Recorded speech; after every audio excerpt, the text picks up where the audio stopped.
Moj motiv da učestvujem u konkursu je bio to što sam, kad sam bila mala, htela sam da posetim Pariz i Francusku, pa mi je to bio jedan od velikih snova da idem tamo.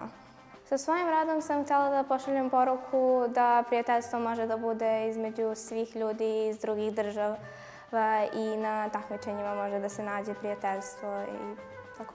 Treniram ritmičku gimnastiku, to mi je treniram još kad sam bila mala, a sportove koje volim da gledam na televizoru sa olimpijade, volim da gledam košarku, to mi je zanimljivo. Kada sam saznala da sam prošla tamo, bila sam mnogo srećna. Vanja je jedan od naših najtalentovanijih učenika.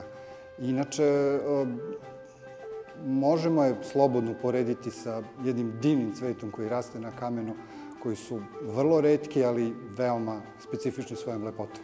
Mi uvek volimo da imamo te slatke muke, tako da odabir nije bio ni malo lak, bilo je dosta dobrih radova, ali smo izabrali one koje smo smatrali da su najbolji i kao što vidimo, to je donelo dobre rezultate.